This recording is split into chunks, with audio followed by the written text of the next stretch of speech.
मोहन बेटा, मैं तुम्हारे काका के घर जा रहा हूँ। क्यों पिताजी?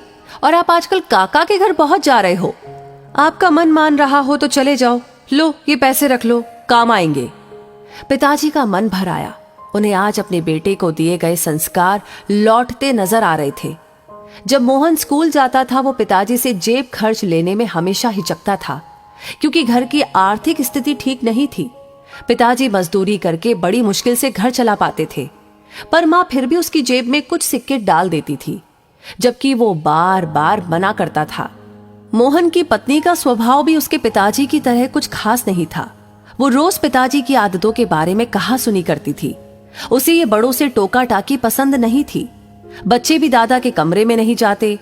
मोहन को भी देर से आने के कारण बात करने का समय नहीं मिलता। एक दिन पिताजी का पीछा किया। आखिर पिताजी को काका के घर जाने की इतनी जल्दी क्यों रहती है? वो ये देखकर हैरान रह गया कि पिताजी तो काका के घर जाते ही नहीं हैं। वो तो स्टेशन पर एकांत में शून्य मनस्क एक पेड़ के सहारे घंटों बैठे रहते थे। तभी पास खड़े एक बुजुर्ग जो कि ये सब देख रहे थे, उन्होंने कहा, बेटा क्या देख रहे हो?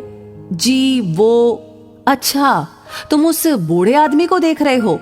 वो तो यहाँ अक्सर आते हैं और घंटों पेड़ तले बैठकर सांझ ढले अपने घर लौट जाते हैं।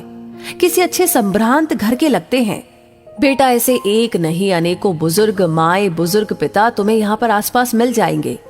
जी मगर क्यों? बेटा जब घर में बड़े बुजुर्गों को प्यार नहीं मिलता, उन्हें बहुत अकेलापन महसूस होता है, तो वे यहाँ वहां बैठकर अपना समय काटा करते हैं। वैसे क्या तुम्हें पता है, बुढ़ापे में इंसान का मन बिल्कुल बच्चे जैसा हो जाता है। उस समय उन्हें अधिक प्यार और सम्मान की जरूरत पड़ती है, पर परिवार के सदस्य इस बात को समझ नहीं पाते। वो यही समझते हैं कि इन्होंने अपनी जिंदगी जी ली है, फिर उन्हें अकेला छोड़ देते हैं। कहीं साथ ले जाने से कतराते हैं। बात करना तो दूर, अक्सर उनकी राय भी उन्हें कड़वी लगती है, जबकि वही बुजुर्ग अपने बच्चों को अपने अनुभवों से आने वाले संकटों और परेशानियों से बचाने के लिए सटीक सलाह देते हैं। घर लौटकर मोहन ने किसी से कुछ नहीं कहा। जब पिताजी लौटे, मोहन घर के सभी सदस्यों को देखता रहा। किसी को भी पिताजी की चिंता नहीं थी। पिताजी से कोई बात नहीं करता, कोई हंसता खेलता नहीं था, जैसे पिताजी का घर में कोई अस्तित्व ही नहीं था। ऐसे परिवार में पत्नी बच्चे सभी पिताजी को इग्नोर करते हुए दिखे। सबको रास्ता दिखाने के लिए आखिर मोहन ने भी अपनी पत्नी और बच्चों से बात करना बंद कर दिया।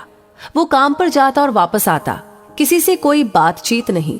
बच्चे और पत्नी बोलने की कोशिश भी करते तो वो भी इग्नोर करके काम में डूबे रहने का नाटक करता। 3 दिन में सभी परेशान हो उठे। पत्नी बच्चे इस उदासी का कारण जानना चाहते थे।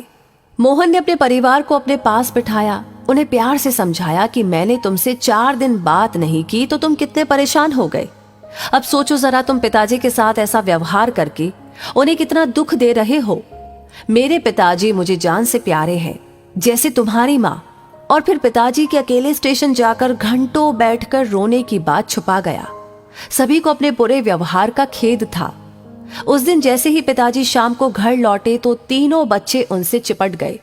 दादाजी, आज हम आपके पास बैठेंगे, कोई किस्सा कहानी सुनाओ ना। पिताजी की आंखें भीग आई। वो बच्चों से लिपटकर उन्हें प्यार करने लगे।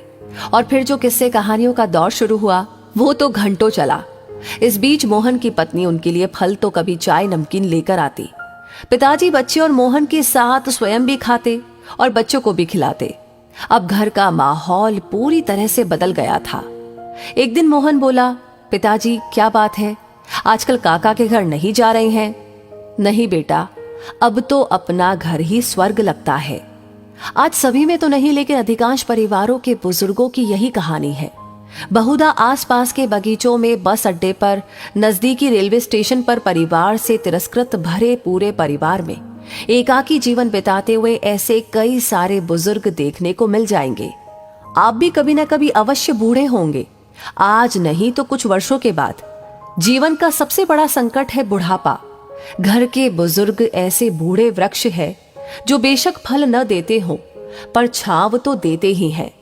अपना बुढ़ापा खुशहाल बनाने के लिए बुजुर्गों को अकेलापन महसूस न होने दीजिए।